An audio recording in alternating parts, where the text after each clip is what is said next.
Assalamualaikum warahmatullahi wabarakatuh. We from group 4 will present about describing language. I will introduce my group.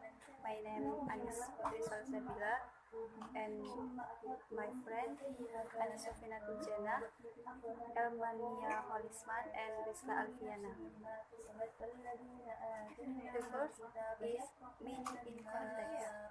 No one who speaks English has any difficult understanding the meaning of a sentence like "it's warm in here." We all recognize that is the comment on the temperature in some place or the other.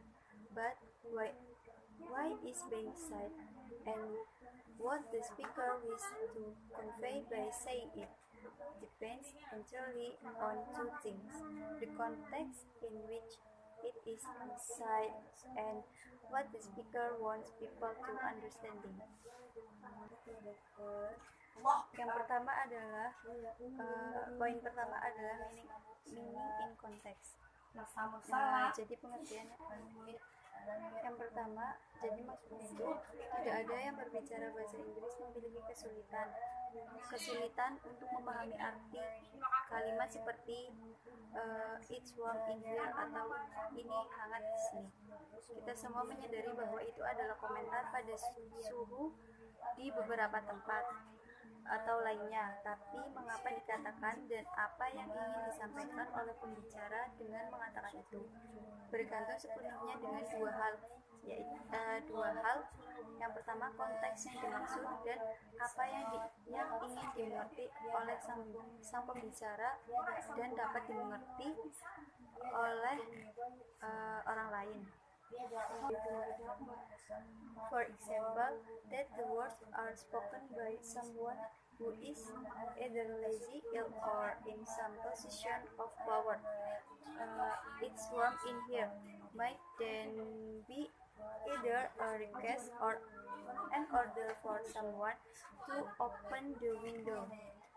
If, however, two people coming out of the cold, it's warm in here, will be an expression of satisfaction or pleasure.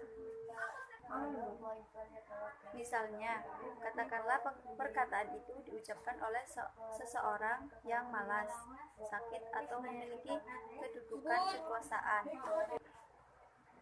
Jadi maksudnya itu orang yang mengatakan it's warm in here itu adalah orang yang malas, sakit, atau memiliki kedudukan kekuasaan. Kemudian mungkin saja baik sebuah permintaan atau kata perintah bagi seseorang untuk meminta tolong membukakan jendela. Akan tetapi jika dua orang yang sehabis keluar dari udara dingin pasti akan berkata di sini hangat, bisa jadi merupakan ekspresi kepuasan atau kesenangan dua orang tersebut. Jika untuk memberikan contoh ketiga, dua orang ingin memutuskan kamar mana yang akan point to the element of language. The first is grammar. Our sentence depends for its success on putting a number of elements in the correct order. In the case subject, it verb is complement. Warm, cold, a complement because it adds information about the subject. And adverbial in here, call it adverbial because it further exemplifies the verb. The elements have to go in the right order for the sentence to work. If we try to say it here in one piece. Poin kedua adalah elements of language. Yang pertama ada grammar, yang dapat kita artikan kalimat kita bergantung untuk keberhasilannya dalam menempatkan sejumlah unsur dalam urutan yang benar, seperti yang tadi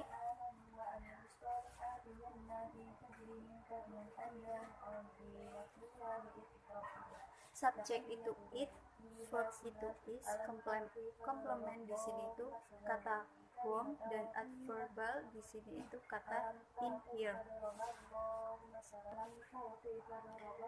Kata warm disebut pelengkap karena menambahkan informasi tentang subjek tersebut, dan kata di sini yang disebut dikatakan adverb karena selanjutnya memberikan, karena itu termasuk verb atau kata kerja.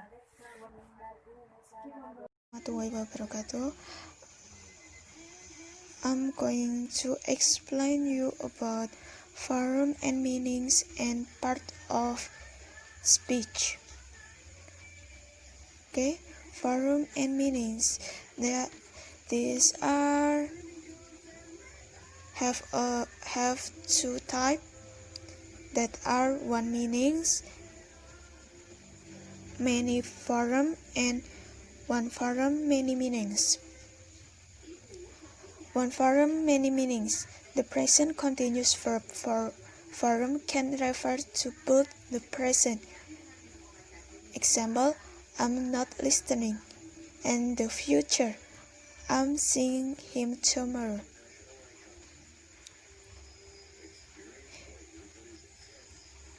Example others: book, words, something to read, to receive, and list of bits, and etc. With so many available meaning from words and grammatical form, it is context the word occurs in which determines which of this meaning is being referred to. And second, one meanings, many form. One meaning or concept can be to express in many different ways. Consider, for example, the concept on the future. Different form can be used to express the same basic concept. Example, I will see you tomorrow. I'm going to see you tomorrow. See you tomorrow. That's argument. It's not, is it? I can get to you by about 6 o'clock. I see you at 6, and afterwards I have a meeting with John. The choice of which way the expressed future depends on whether the speaker wants to talk about fixed arguments, plans, schedule, offers, or just a simple concept of the future with none of these overtones. Next. Word meaning can also be expressed in different ways. Even words appear to have the same meaning, to be synonym. They are usually distinct from each other. For example, we can describe an intelligent person by using a number of different words. It can be intelligent, bright, brainy, clever, smart, and etc. But each of these words has a different connotation. Next. Part of speech.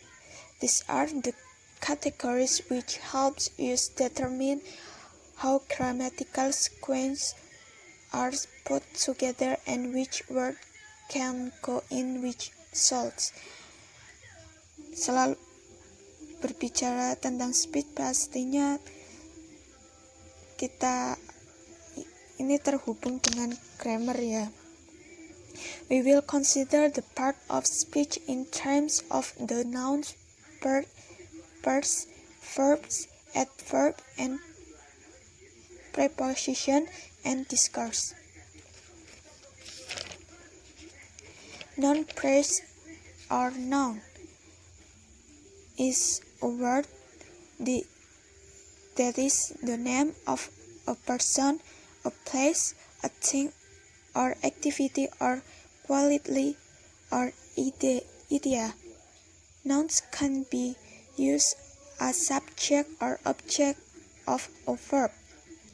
Example words: Rani, New York, book, saints, walking, stick, town hall. Example sentence: Rani arrives tomorrow. I love New York. I recommended this book. Pronoun: a word that is used in place of a noun or noun phrase. Example words: her, she, him, they. Example sentence: he met her on the internet. She is famous dance. Look at him. Adjective: a word that gives more information about a noun or pronoun. Example word: keen, better, impotence, best. Example sentence: what a keen person. We all want a better life.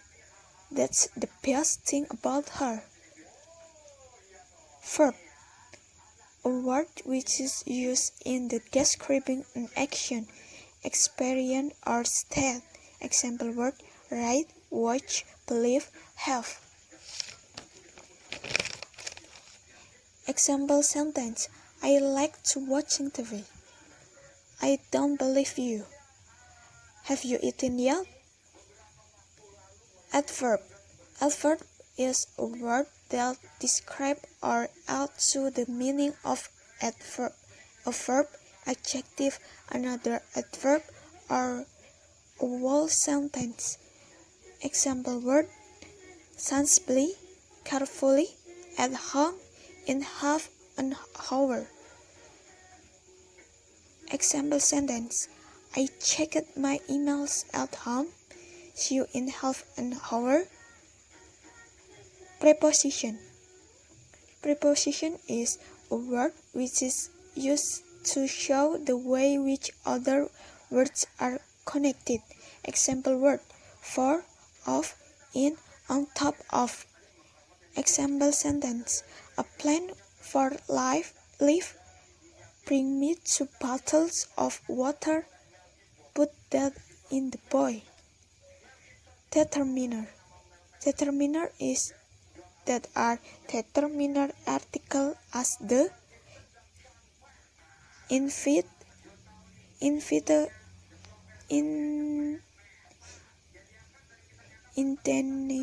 article as an and a, possessive, my, your, etc. Demonstrative: the word. Example: this, that, those, this. Quantifiers: some, many, few, etc. Example sentence: a beautiful next together. My secret life. Look at those buildings.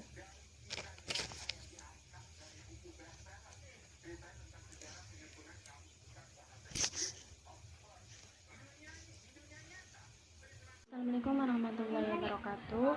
I'm Sofinatul Janah. I will explain about hypothetical meaning, word together, and language function. Oke, langsung saja. Hypothetical meaning: something that is not real, but it might be the case. Yaitu sesuatu yang tidak nyata, tapi mungkin itu masalahnya. Example: it might rain, it will rain.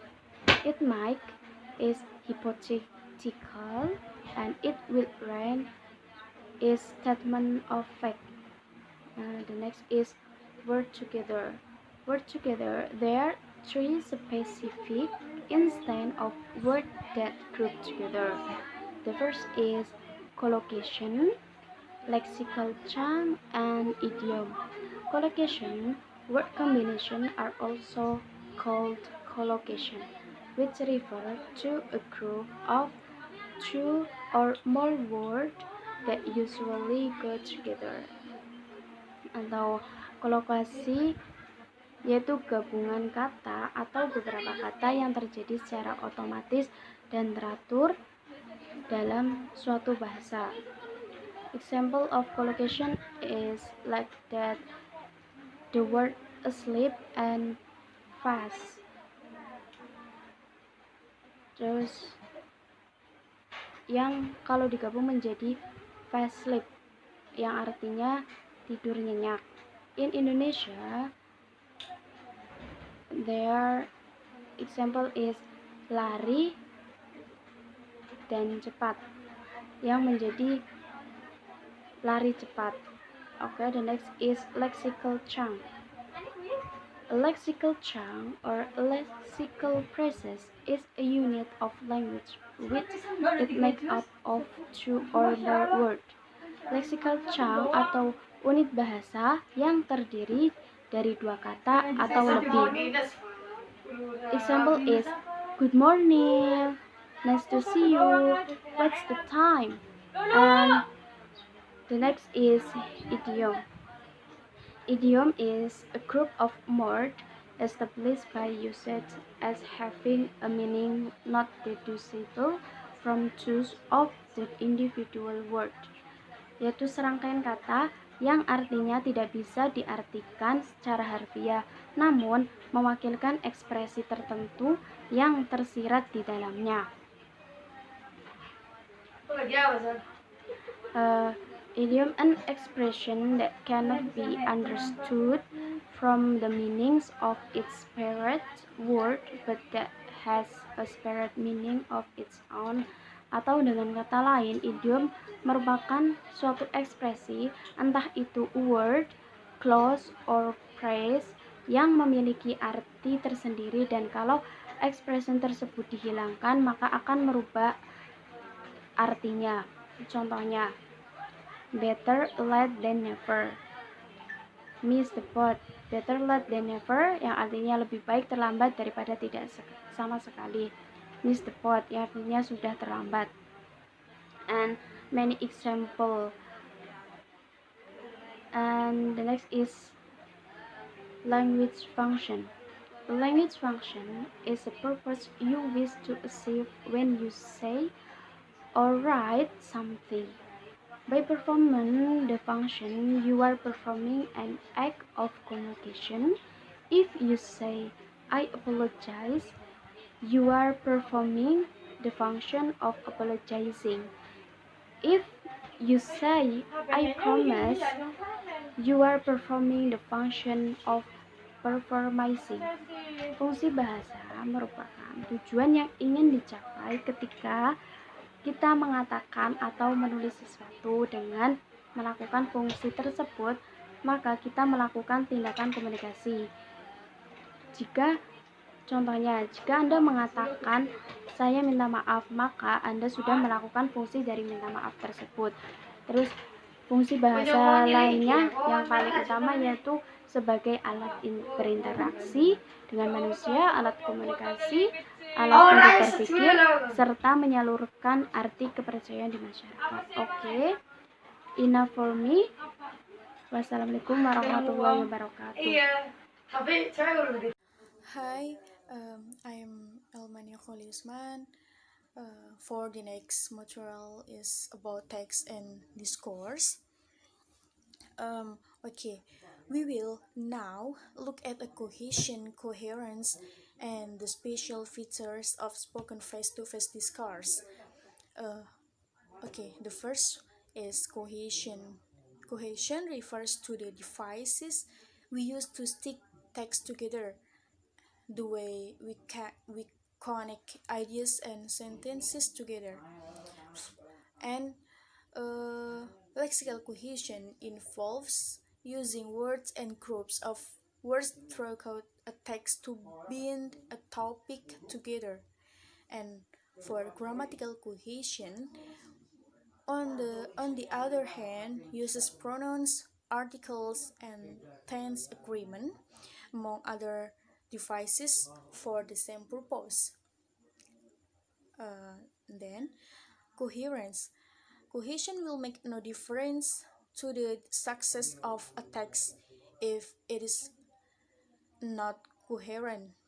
Coherence is the right ideas, fake and facts and assumptions that become logical so that the message contained in them is easier to apply. Interdivision of one another in discourse, which is served by coherence in order to become a unified whole meaning. And next, conversational discourse. Discourse is cooperative one-way conversation. The goal to deliver information from the speaker or from writer to the listener readers. It is an approach to the study of social interaction, embracing both verbal and nonverbal conduct in situation of everyday life. And then the conversational convention that requires that only one person speak at any one time. Moreover, if the conversation is to be successful, speakers should avoid long silence and should listen when someone else is speaking. Um, and the next is the material is about language variable. The way uh, the way English speakers use system of grammar, vocabulary, and pronunciation is dependent upon a number of variables. We will look at a speaking and writing, register, and language varieties. First one is speaking and writing. Mm, the way we put words together in correct sequences is often influenced by whether or not we are doing it in speech or writing. For example, we find that in conversation we tend to use more construction, e.g., it is contracted to it's, or I have contracted to I've, than in writing. Uh, but in speech, we might well shorten it's warm in here to warm in here, or even warm to tough. Such ellipsis is less likely in writing. However, the choice of whether something is more or less speaking like or writing like might depend on the register the speaking is using. Oh, sorry. Depend on the register the speaker is using. Students of English need to be able to recognize the difference between more speaking like and writing like language and to use these differences creatively. Um, okay, however, the writers have their own bag of tricks. First is dashes, exclamation marks, new paragraphs, commas, capital letters, and etc. Hmm.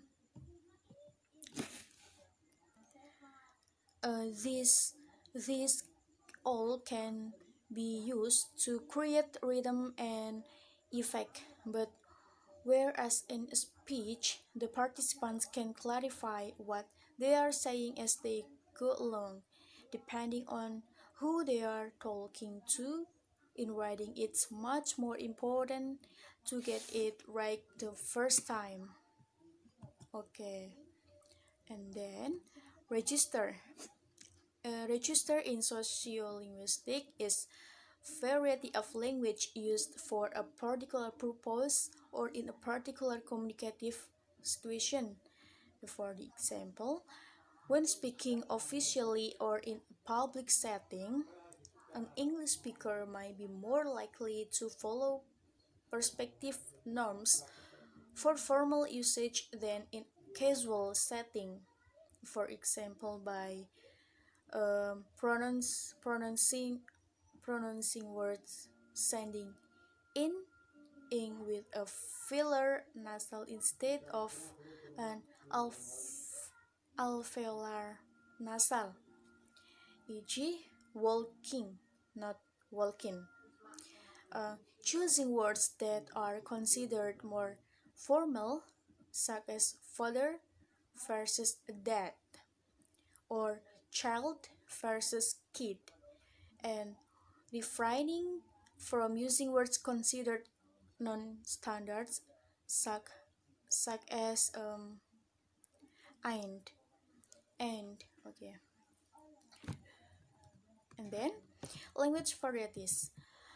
In language varieties, also called like, is a general term for any distinctive form of language or linguistic expression. Linguistic commonly use language variety or simple variety as a cover term for any of the overlapping subcategories of language, including dialect, register, jargon, and idiolect. English is not just one language. Of course, there are many different varieties, even if we take just British English. For example, we will find that we are as a speaker from Southern England might say, "It's really warm in here." Someone from Newcastle in the north of England might say, "It's right warm in here," where right is pronounced "rit," and there are regional variation in Britain and pronunciation. There are regional variations in Britain in pronunciation, word choice, and grammar. Um, there are differences between varieties of British English and the English used in other countries too. An Australian speaker using an informal tone might well change our sentence to "bloody warm in here," mate, and many American speakers of English will say "worm" rather than "worm," with the R sound clearly audible. There are other marked differences between British and American English too. Okay, it's all about my explanation. Thank you. Wassalamualaikum warahmatullahi wabarakatuh.